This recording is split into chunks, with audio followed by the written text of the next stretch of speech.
Welcome to the Arcaro Insights podcast, where we help B2B executives deliver better results with the latest ideas in change and innovation for your organization. The episodes feature fascinating discussions with interesting people who have a great story to tell, as well as our original content communicated with AI voices. If you can, please read the show notes to get the most from each episode. Thank you for listening. We hope you enjoy it.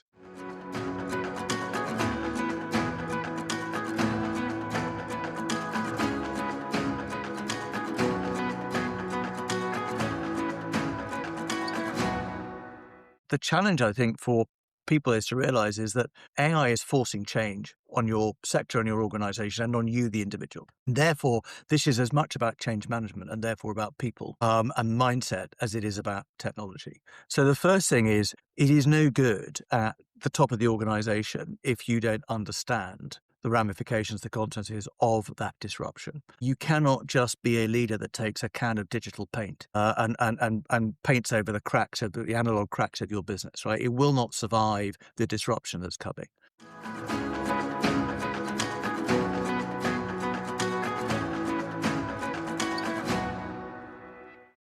This is Mark Blackwell. Welcome back to the Arcaro Insights podcast. This is the show where we help B2B executives thrive in a complex, adaptive world. I'm your host, and today we are joined by Marco Ryan. Marco is a true veteran of the digital frontline with over 30 years of experience. He's held the reins as Global Chief Digital Officer at BP, leading one of the world's largest digital resets, and has served in senior leadership roles at Wärtsilä, Thomas Cook, and Accenture. He's a seasoned board member and a digital strategist, author of a number of books, including 51 Essential AI Terms for Leaders, as well as something I think we're going to focus more on today, Rewire or Retire, AI for Leaders. Marco, it's a pleasure to have you on the show today. Thanks very much, Mark. Good to be here. Great. We've got a lot to cover today, and so I'd love to talk more about the Rewire or Retire philosophy that you've brought in your latest book, and thinking about what this means for organizations in particular, and how they might transform from a sort of a siloed organization to being more customer-centric, and exploring it's just not AI, it's just not the technology, it's fundamentally a reset for how we think about business. Let's see what you say, but I'm expecting something along the lines like that. But if I can just kick things off with a provocation. Last podcast was Niels van Hove, and he talked about how AI is coming into integrated business processes like sales and operations planning and sales and operations execution. And we had a fascinating quote on LinkedIn when we were talking about the podcast. And I think it's worth sharing with you to tee up this podcast what the quote from the reader was. He said, "In my view, there is still a big gap in terms of AI maturity in senior leadership. Every week I receive a call from a consultant claiming they have the magic AI capability that will revolutionize our planning. I think it's all about understanding which are the key decisions that will enable value and working backwards to see how AI can enable augmented decision-making." So we're going to dive into the detail, no doubt, but what's just your immediate impression when you saw that? Well, there's quite a lot to unpack in there, isn't there? I mean, I think the first thing is that, the difficulties for a lot of senior executives, they are, let's be generous, they're sort of nearsighted when it comes to AI, right? I wouldn't quite say they're blind, but they're nearsighted, right? They haven't really understood the what, the if, the how, the implications of it. And so they are dependent. It's a little bit like what happened with digital transformation. They're dependent on experts or people who are more versed in it, more far-sighted in it, to lead them, to help them, or whatever. So this is the first challenge, is that most executives their digital intelligence, what I call DQ, is relatively low. Yeah. They've got really good high IQ, otherwise they wouldn't be in a senior position. Let's be honest, most of them, particularly the male ones, overestimate their EQ. And as a result, also we have pretty low, DQ. But I think the challenge is that It's a bit like the Wild West at the moment. There's so many things that AI can do. And I think when you don't know much about it, you tend to grab on to people that come to you with something where they've created a niche or a product or a solution. I mean, cutting to the chase, the short answer is I don't think you need half of them, because actually, AI is something that we can all use, and we can all adapt, we can all adopt, and we can all augment. And so part of my passion, my sort of mission is to lift the scales, if you like, is to, help leaders understand that it isn't that complicated to understand the basics or use it. And B, you don't have to keep buying solutions from third parties, who've come to you with sort of everything sort of packaged up. Almost without exception, they have not created the AI that sits beneath it. Right. So it's not like it's true thought leadership. It's just sales and marketing packaging. And I think for most people, they want something that's more tailored or more customized. And bluntly, I think you can do that yourself. So I guess if there's one message out of this is, don't be afraid, and have a go, because actually I think you'll find it quite liberating what you can achieve, or what your organizations can achieve at little or no cost by just having a go. Brilliant, thanks. So you mentioned DQ. Can you just help me calibrate, and our listeners calibrate what you mean? Because here's me. So I'm now doing podcasts where many of them cover AI. I'm trying to read bits and pieces. I play around with new tools as they come. And I feel like the more you know, the more there is to know. And I feel like, am I ever really going to get on top of this? I mean, what's the expectation of a leader to have a good DQ? I mean, the first thing is, what is DQ, and then what's the expectation? I mean, it was a term. I mean, if you Google DQ, you'll find about 5 different people telling you what DQ is, right? But broadly, when Alistair Leckler and I, we wanted a way for non-technical leaders to be able to sort of calibrate where they were in a journey of AI awareness and AI confidence. The DQ, it's a metric, it's a tool, it's a self-assessment tool, but effectively it's a bit like an IQ test. You are marked out of 200. It isn't a straightforward, you answer 200 questions and that's it. It's a series of different things about understanding, about how you use AI. It asks you, it's all about the sort of both the theoretical and the applied.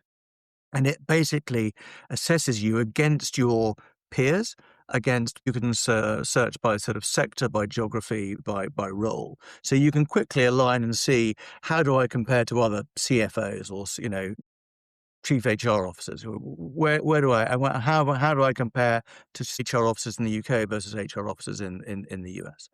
So that the idea is that you are able to sort of benchmark where you are. Now, what's behind it is the need for leaders in the boardroom to become more, or not just the boardroom, leaders full stop, become more curious, digitally curious. Now, so part of my sort of, I guess, the research out of the book, and part of my sort of passion, is that I don't think that AI and digital is a technical thing. I think it's a leadership issue, right? First and foremost. So yes, it's based on technology and we need the technology to make it work. But really it's about how people, want to think and evolve and change and do and create value in their companies by using a technology that is AI enabled. So the whole part of the sort of the digital curiosity piece is leaders need to become more curious. I mean, the what if question. What if we were to, right? Not just I wonder if we could, but what if? And the what if needs to be quite disruptive. What if, I worked in a global organization called BP, and there was a startup that did X. What if they were to eat my lunch? Right? So when I look back to my BP days, we were setting up and running UK's largest, electric vehicle charging network, BP Pulse. And, we had a whole series of things to do about the platform and how physical chargers and the app and the user experience. And there was a whole thing we were doing around what if a startup came in and created something that was better and disaggregated us. That what if question is fundamental to digital curiosity. And most leaders are not digitally curious enough because they are embarrassed, they're frightened, they're worried, they're overwhelmed perhaps by their lack of understanding of AI and in some cases the technology. In most cases, there's a lack of understanding of the consequences. Great leaders don't need to be deep experts. If you think about people being T-shaped, we don't want everyone to have a deep vertical, technology. That's for the technologists, and you need great technologists. But leaders should be, that vertical bar, horizontal bar across the top, where you are building out your awareness of whether it's, finance or technology or supply chain or HR or customers or whatever it might be. You need that broad skill set. And for me, I think that part of the new skill set you need is to be really digitally curious. You don't need to be the technical expert, but you do need to be able to ask the right questions. And more importantly, you need to understand the consequences of those questions or the answers to those questions, right? So DQ is a way to shine a light on where are you in that journey, and to try and encourage you to become more curious and to build your knowledge and your confidence to a way that you can lead with authority in a world in which AI is constantly lapping at the shores of your business. That's great. So curious is a key word for me. Because I think it helps understand. You don't have to know it all, but you're asking the right questions, and knowing it all is an impossible task as the evolution of this technology comes along. Curiosity is good because I think it might hint about the way we need to think about what leaders need to do as facing this wave of AI tsunamis. If I can just remind ourselves and our listeners of some stats that we had from an earlier podcast with Stephen Wonker, who gave about AI and the Octopus organization, and to show the gulf between what leadership currently think they're doing and how the organization is experiencing it. There was a survey that executives think they've got this nailed because 80% of them say our strategy has got AI as our future. Yet in the same companies, only 15% of the employees believe it to be true. They think it's just fluff. So what is it that we've got to try and change in our organization and the way we think about running businesses to help prepare ourselves for what we call the tsunami of what's coming? I mean, the tsunami wave, I think, was when we were in our conversation. That was more about a site. I don't necessarily refer to it as that, by the way. Okay. I think it's more about the fact that it is pervasive and it's all directions, and you can't stop it. But so I think I think the challenge is that change is about leadership, right? About people. Right?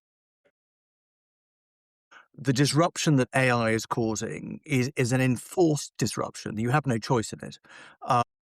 And therefore, in the old days of business, it was very much a push. You build a product and you advertise it, and people either bought or didn't. But you were pushing. That was it. The product was the product.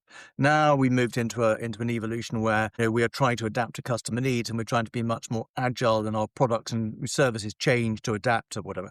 And those companies that understand the customer needs, and build products that meet the customer needs, are more successful than those that aren't. So the challenge, I think, for people is to realize is that AI is forcing change on your sector and your organization and on you, the individual. Therefore, this is as much about change management and therefore about people and mindset as it is about technology. So the first thing is, it is no good at the top of the organization if you don't understand the ramifications, the consequences of that disruption. You cannot just be a leader that takes a can of digital paint and paints over the cracks of the analog cracks of your business, right? It will not survive the disruption that's coming. The second thing is, of course, you're right, that most of the people in the organization who are deeply familiar with this, who have lived it, breathed it, are at the bottom end of the organization. So, you've got this sort of idea where you almost need to invert that kind of, the pyramid, right? And actually, it plays well to people who are servant leaders, because they are there, they are curious, they are there to serve, to empower, to let others, lead. And where the talent and the curiosity is native, perhaps, around AI is in the larger, lower parts of the organization and the traditional thin top of the pyramid.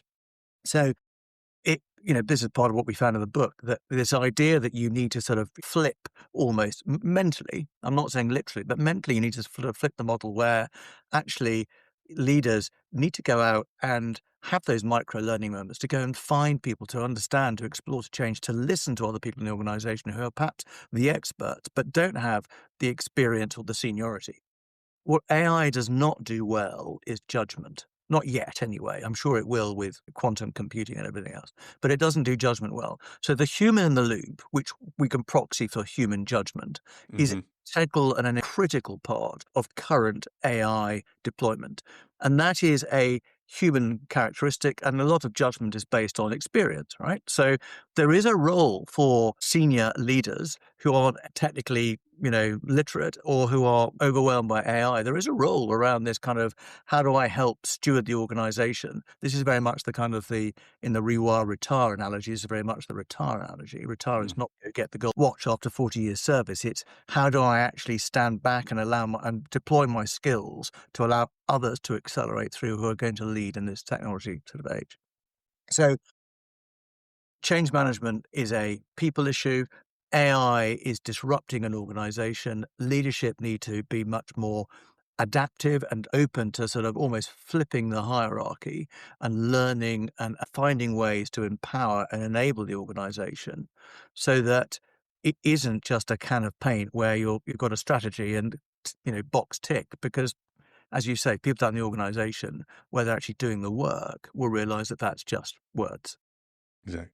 It's fascinating. We had Scott Anthony to Yeah. talk about epic disruptions, and he's, of course, a student of Clayton Christensen and the great author of The Innovator's Dilemma and The Innovator's Solution. And he retold the Bethlehem Steel story, not from the perspective of Nucor, but from the perspective of Bethlehem Steel, and talked about the three ghosts that they were haunted by, and they were just failed to move on from the past. Which reminded me of how you think about driving with a rear view mirror. If you can't force yourself out, you're stuck. So the real great leadership moment will become moving from an exploit type mindset, which has worked very well, to being more explore, which means you have to be curious. Exactly. And I think, you mentioned there briefly rear view mirror leadership. It's one of the things we talk about again in the book. This idea that, and this is not meant to be as critical as it will sound, but for many, many years, organizations, you go into a meeting, and we've all been there, right? And you have 190 PowerPoint slides, of which about 180 are, finance, and most of them are comparisons to the same quarter last year versus this quarter, And it's a useful data point, but in many ways, because the winds of change were, you could buffet yourself against the winds of change, inside the organization. It was a very useful way to steer the organization. But in a world where, if you just think about in the past year, how much AI has evolved and what is possible and how much it has changed things. And then you're going to sit down in a board meeting and tell me that I've got to look at last year's decisions and last year's environment and try and steer or predict, what I'm doing now or even next year based on that. That idea of, I think I like trying to drive a Formula One car, around a racetrack by just looking at your rear view mirrors. It doesn't hold water. I'm not saying it isn't a valuable input. It is, but it should not be the dominant input that so many CFOs have used it for forever. So that is a fundamental change that you need to find a way in which you can steer and drive your business, which is far more adaptive and far more able to respond to, a constant of disruptive change, which is outside of your control. And that's the bit I think people forget. They feel that they need to control it and therefore they'll do this. And organizations that don't adapt to this will atrophy. You're on a glide path, and the difficulty is that it won't look that dramatic at the moment. And that goes back to this rewire retire, I won't make the changes now on my watch because I've got sort of a couple of years to go and I can steer it and we know what to do. And, the number of times I've heard when I sat in public, companies in the exco or in the boards, I've heard, yes, but Marco, you don't understand the investors, or we've got to steer this for the markets. I do understand that that's how the business is valued and driven.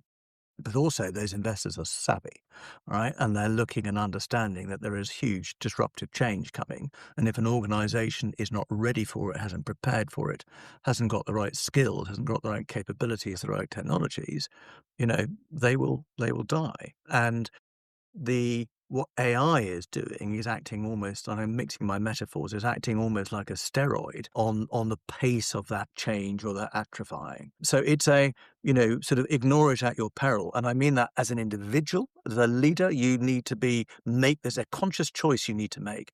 Am I going to adapt myself and embrace AI and make it part of my leadership skill set? Rewire? Or am I basically going to say, no, I'm too old, I've had enough, it's not for me, which is a perfectly rational choice, right? But in which case, you have an amazing opportunity to help steer, the organization and provide stewardship around culture, values, experience, insight over that period, which is absolutely fundamental because we need that human judgment. We need that human experience in the loop to make it safe for the others to do the acceleration. I mean, absolutely. We've reached the conclusion a number of times on this podcast that the need for the old-fashioned skills of human connection and relatedness are only going to become more important, not less important in the future when adopting to AI. So I think we've answered the first question or comment from our LinkedIn guest who kindly shared his thoughts about the importance of leadership and how it connects to his challenge as a senior executive within an organization. Much more transactional. Think about the second comment. He's sitting there responsible for choosing which tools to put into the organization. And every day he's getting bombarded with emails and telephone calls from sales reps of the latest thing to improve his planning. Ultimately, something's got to change, right? But how does he separate the wheat from the chaff? This overwhelming, as you call it, the digital paint potentially. What advice would you give to him on a very transactional basis? Well, I think the first thing is, what problem are you trying to solve? And I think a lot of people are trying to plug AI solutions into a failed process or a problem that they haven't really addressed the root causes of. And, there's nothing magical about this. This is just old fashioned sort of root cause analysis. What is at the heart of your problem? And, where the worst thing that people can do is to sort of take AI and up it to a problem without fixing the root cause, because all you're going to do is exacerbate the problem that was originally there, right? Because it'll do it faster, better, quicker, and harder, but your problem doesn't go away. So the first thing I think is don't be afraid to have a really hard look about where the right place or and that's typically where it is too difficult, or you've failed in the past, or you're using a lot of exports, but there's a lot of sort of, I've got to take it out of this system into that system to do that. With a lot of joins, if you like, that means that your process is not efficient because your technology is not able to do it seamlessly. That's a good place to look. So the first thing is really identify where are the issues that you're trying to fix. Some of those, don't be always tempted by what I call the quick wins to try and prove. Some of them should be gnarly problems because they might take a bit longer, but they will fundamentally change. If you fix them, they will change the outcome for your business. So one is don't be afraid to identify the problem. Second is get a blend of problems, a couple of quick ones, that you can prove, but a couple of gnarly ones too that really help you get confidence. Third is that, you don't necessarily need to buy this stuff in. A lot of this you can do yourself. I mean, the irony isn't lost on me that you can ask AI how to use AI to solve an AI-created problem, right? So, and I sometimes I'm a little bit rude about, this to people that I say, I don't know where to start. And I sort of say, well, can you speak? Yeah, well, of course I can speak. Can you type? Of course I say, well, then that's it. There's no barriers to using it because, I sit in my car, right? And when I'm driving on a long journey, I use ChatGPT or Claude, whichever one you want to use, one of the large language models, and I literally talk to it. I press the microphone button on the app, I dictate in, and I ramble. And I'll say, I'm driving, I've got an hour and a half in the car. I'm going to go on a podcast with Mark from Macaro. I've got a number of things that I really want to talk about. I want to make sure I mention this, I do that. He's mentioned this, he's mentioned that. Give me, 5 or 6 things that I can really think through, and it'll come back and it'll read it out to me. So it's voice to voice, right? And then I'll have that conversation. And by the time I reach wherever it is I'm going, Birmingham, wherever, that whole transcript is available for me to use. Now, all I've been able to do is talk, right? Press a button and talk. I don't need to know anything about AI. So using it in that way as a strategy augmentation brainstorming tool, you just literally need to be able to talk. Conversely, you need to be able to type. And people go, well, I don't know how to write a prompt. Guess what? You type in, dear, whichever version it is, ChatGPT, there are other LLMs. I don't know how to write a prompt, but what I want to do is help me structure a prompt in a way that will do this, right? Out it comes, tells you how to write the prompt. So that getting over this barrier, that's one of the first things I say to people is just have a play, go do this, talk to it, speak to it, test it, do something that's of no risk to you, you're passionate about. You might be chief executive whose weekend passion is making sourdough bread, right? Or you might be somebody who likes to make fine furniture. It doesn't matter what the subject is. You go in and you say, this is what my subject is. Give me some ideas, or some books to read, or new podcasts to listen to. It will do that. Low risk, right? So that's step 3. Have a go, have a play. 4th thing is you need talent in your business. You need to have people who are there. I call this the AI whisperer. There are whisperers in your business, right? These are people who are excited about AI, who are probably really advanced at AI at home. Or you almost force them to have a sort of a digital or AI lobotomy when they come to work because, security policy says we're not allowed to use anything other than Copilot. So, find that AI whisperer. They're probably in the middle management layer. They're probably a bit frustrated. They've probably been there 10, 15 years. And they're the people who really understand your business and are really good at playing with and experimenting with AI. And give them some freedom, or give them some, make them the people that do that quick win that you've identified. And then lastly, talk to industry about what's available out there, because there might be something that is specific or niche or hard to do as a on your own or self-help or internal or as time critical, where somebody has done the work, has optimized it, and it does make sense to buy it in. But I would say that's the exception, not the rule. And when SAP and Salesforce and all these big enterprise platforms are all now AI enabled and everyone's got the AI on, you've probably got enough AI technology in your business already, frankly, and you've already probably got Microsoft and therefore you've got Copilot. Just use it better. And if you don't know how to use it, talk to ChatGPT and say, how do I use it better? All right? It'll make you an instant expert. Well, on that point, Marco, can I just ask you a really basic practical question that I come up over again? So this is in the context of the MIT paper from January of 25, which said up to 90% of organizations, people are using Claude, ChatGPT, and so on in their organization because that's what they're used to at home. It's comfortable.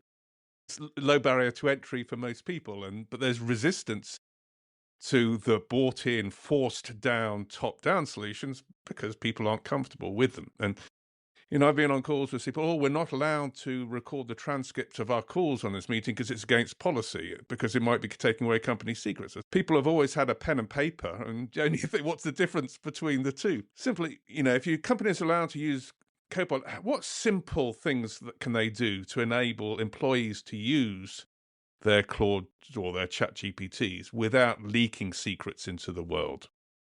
Yeah, I mean, there are settings that you can, as an individual and at an enterprise level, where effectively you can turn off the ability to share your output back into the LLM. So it's a read only, but no write privileges. So that would be the very obvious first thing. The second thing is you can set up sort of barriers and ways and almost run it locally as well if you wish, so it only trains on your own data. So there are a number of very practical, simple things that bluntly any technologist will be able to fix in a matter of minutes. Guess what? If you don't know how to do that, guess what you do? You type in, I want to run Claude or a ChatGPT at work. My company is concerned about this. What are the counter arguments I can take in, and how can I turn things off on your settings? And it will tell you. I mean, as I say, people have this aha moment, and think, is it that simple? Yeah, it really is that simple. You just ask it the stuff and it will tell you. And then there's this concern about, it hallucinates and it's going to, not everything it tells me is true. That is true. Not everything it tells you is true, and it will hallucinate. But this is where human judgment comes in. In most cases, and used sort of sensibly, it will give you a very accurate answer. If we go back to, and it's getting better and better and better as more people use it, right? And the principle behind this is slightly the wisdom of crowds, so this is something I think, came out probably in the 90s or early 2000s, this idea of the wisdom of crowds, which is if you ask one or two people where something is, you get a number of answers. If you ask 10,000 people, you will get enough information that you will be statistically accurate where it was. I think the original thing was they were predicting where a submarine had been lost at sea. It's worth looking it up actually and Googling it. But this idea, of course, is that, what you've got with these large language models is effectively wisdom of crowds on steroids. you will get what part two is. We are largely have been trained to the sort of Pareto analysis of, the 80-20 rule, right? 80% of the value or the facts and 20% of the things or whatever you're applying it to. And well, certainly when I was doing research for the book and I was chatting to Lieutenant General Sir Tom Coppinger-Sims, who was at the time effectively the chief digital officer for the UK Defence, when he then went on to be the deputy commander of, I don't know, Cyber Command or something. Anyway, basically, I mean, Mr. Digital in the army, and someone you should chat to. He's fascinating to talk to. And he was talking about how, in mission command and things have changed in the army. And obviously when you're deploying and doing things at war these days, you've got a lot of training, you've got a lot of technology. But the old thing was the commanders, you had to understand the commander's intent. And then, you would sort of wait for about the 80-20 and you would go. What's interesting, he was saying, was that in an AI-fueled world, it's almost kind of reverse 20-80, right? It's probably about 30-70, but you can only have about 30% of the facts, and the pattern matching and the algorithms and the AI can fill in so much that you probably get to a higher level of fidelity and a higher level of understanding with a lower level of original fact than you did in the old days of having to wait for 80% before you made a decision. So what we're seeing is, that actually AI is changing the dynamics around how much fact, not how much fact you need, but how the breadth of facts you need to get a really high guaranteed outcome, right? And that ultimately is, of course, what AI is really good at, this idea of sort of pattern matching and predicting, right? So all of that brings you into a world where actually you can fundamentally change how you think and how you deploy and what you use and how you start, right? It's a mind shift change back to our very first point, and providing that you are curious and say, what if, and I wonder if, you might be surprised how quickly you embrace and how quickly you find and start to become creative with new ideas.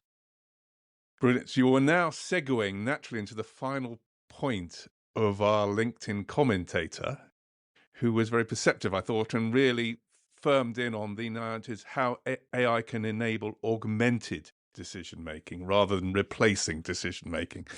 And I wonder if we can explore that a bit and get some of your feedback on how you might see the world to be working. We had a professor of possibility studies, Vlad Glavina, who gave a fascinating presentation. I want to get him to talk more about it, what he called slow AI.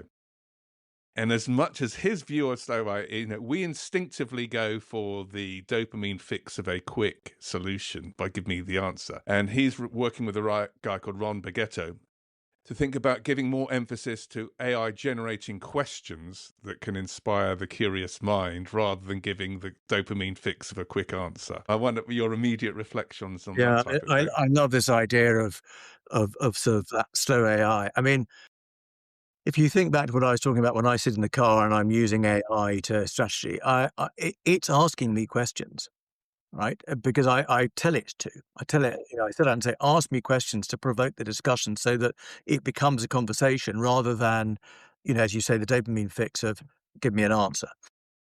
For people who are unfamiliar with AI, the quality of your prompt makes an enormous difference to the quality of your answer. So if you were to do a prompt that just said, rewrite this paragraph for me to make it better, right?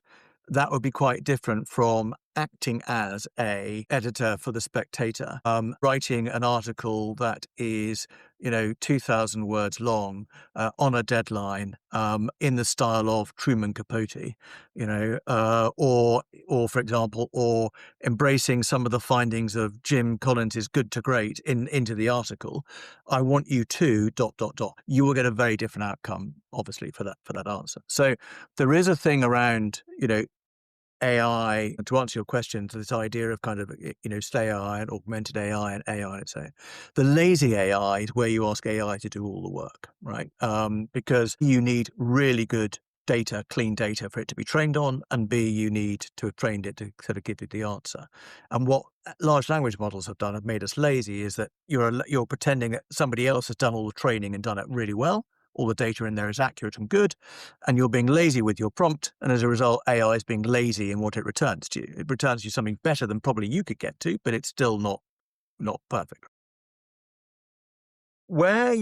We go back to this idea of the human in the loop, where you're using it, where human experience or human judgment is, and you're starting to use augmented AI. That's really interesting, because then you're saying, what is AI better at than humans, right? And what are humans better at than AI? And if I merge those two together and put riding instructions around it, the instructions to the jockey, or I put barriers of, how things can be used, then it's a walled garden that's very different. So I don't think that all jobs will get replaced by AI. I think AI is far scarier than people think in some ways, because when quantum computing comes on and the power of AI goes on, its ability to ingest, and we're lazy using it, it will become as good as, or seem to be as good as, if not better than humans, and therefore, in theory, could replace. But I don't think that that's here right now. I mean, we're years away from that. I'm not saying it won't happen in our lifetime, but we're years away from that. So there are roles it will replace, and frankly, it should replace, because those roles were vastly inefficient or misuse of human intelligence or human capability. There are some roles it cannot. There are some jobs it will not replace. I, you know, I can't imagine at the moment a really good AI electrician being able to come into my 16th century cottage and fix things in an old cottage. I can imagine a skilled electrician coming in with a whole series of robotic probes or AI diagnostic tools or things that will help him do the job faster, better, quicker, more efficiently. Again, augmented, has its role, right? There are things where, we see things like AI kitchens where, the recipes are sort of created by on demand, and all of the food prep and all of the cooking and all of the stuff are all done by effectively robots, AI enabled robots. So you can't say that it won't ever replace manual labor, but I think, we're at that sort of exploration end rather than the pragmatic at scale end. So will it replace every job? Probably not, or not at the moment. Is augmented better? Definitely.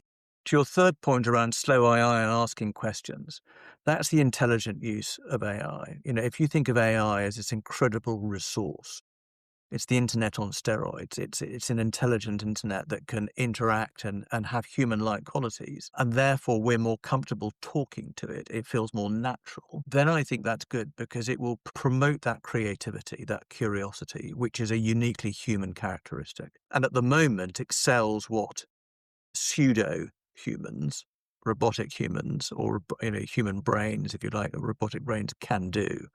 That creativity. You can create amazing digital art, digital music with AI, and it's not that it can't be creative, but it requires the prompt. It requires you to tell it what to do, right? And then it probably gets it slightly wrong.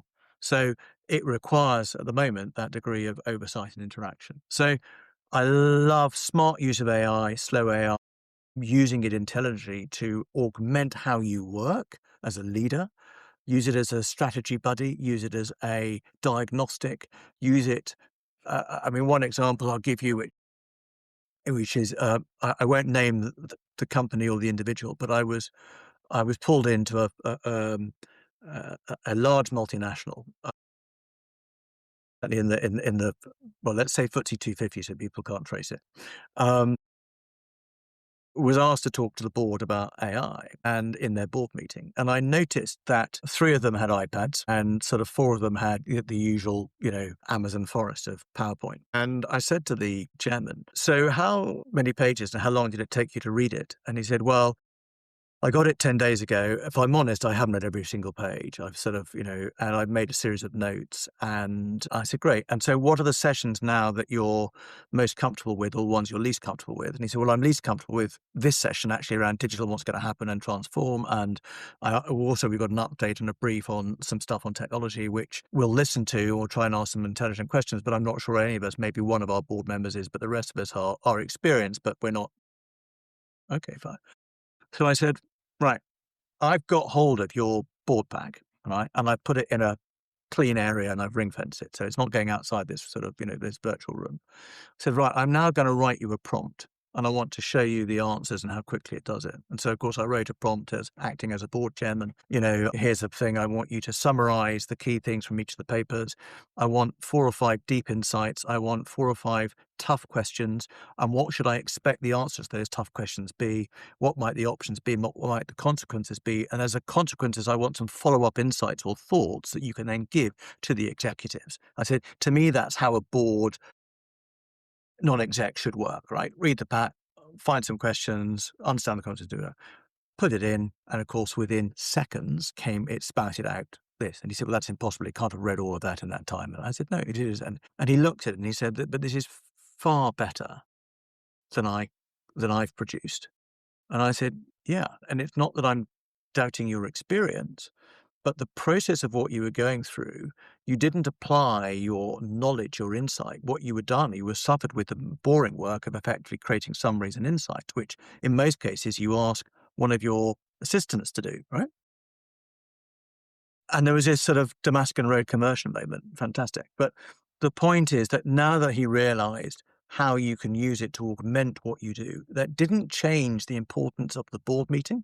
It didn't change the human dynamics. What it made it was a very different board meeting around really getting to the nitty-gritty of the facts rather than feeling that, and I've been there, you go and present to the board, they sit there with blank faces. You're not quite sure how it's been received. You don't really know whether you've hit the mark. You spent months preparing for it. It's just inefficient, right? Thank you. That's been a fabulous session today, Marco. Thank you very much. I think you've brought us the question that we have to face. Rewire or retire is one we have to address. But at the same time, I think you've convinced me that the rewiring isn't as hard as many people might think it would be. So let's welcome it and listen through the podcast again. I'm convinced by your message to do that. And there is a place for wisdom. Wisdom and judgment exist in the world, and absolutely, so we don't need to be frightened. We just need to learn how to dance with AI by understanding what it is good at and understanding, I think more importantly, what we're good at and be comfortable with that. And the wisdom and judgment you just mentioned, right, doesn't always sit at the top of the table. Totally. That's a the inverted pyramid was a great takeaway. Thank you for that. Really worth reinforcing on that. So where can people find your book? Where can they learn more about you? So the book is best in Amazon. You can order it through bookstores, but the easiest, quickest way to get it is through Amazon. And if they want to find a bit more about me, then just go to marcoryan.com, and you'll see there's a whole load of free PDFs and papers and things to download. You can see what I look like as a speaker if you want me to come and speak at an event, whatever it might be. So yeah, all there, marcoryan.com. Thank you.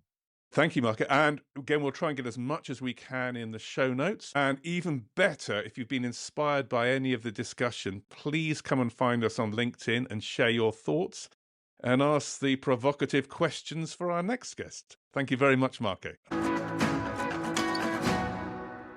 If you found yourself nodding along to Marco's Rewire or Retire philosophy, you'll definitely want to explore some earlier conversations that we've had that built the foundation for today's session. Marco's point about digital curiosity and the low DQ at the top is the perfect companion for my conversation with Ray Eitel-Porter on AI governance.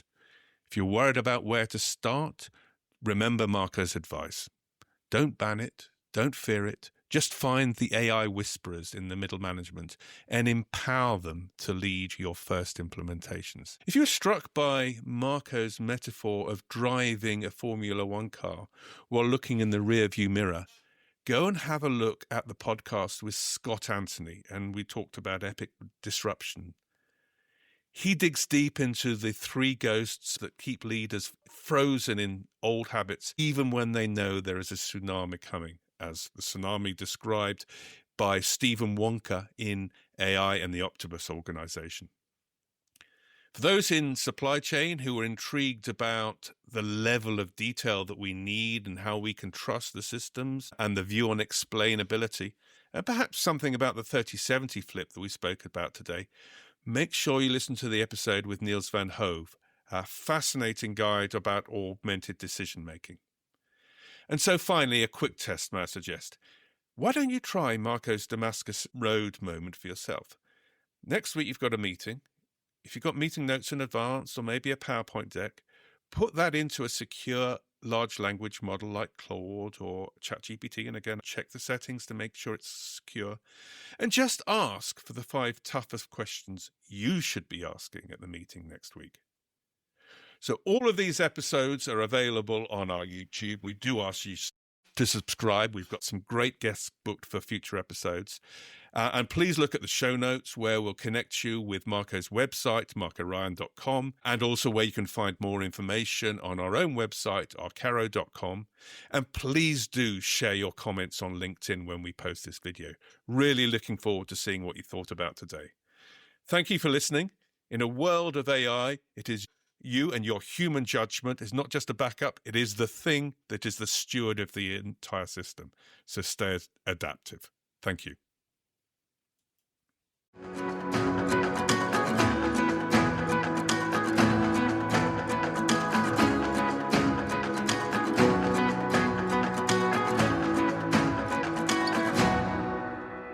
Thank you for listening to the Arcaro Insights podcast. We hope you enjoyed it as much as we enjoyed producing it for you. If you have not done so already, please do subscribe with your favorite podcast provider. Even better, it would be hugely appreciated if you could share the podcast with friends and colleagues. Thank you.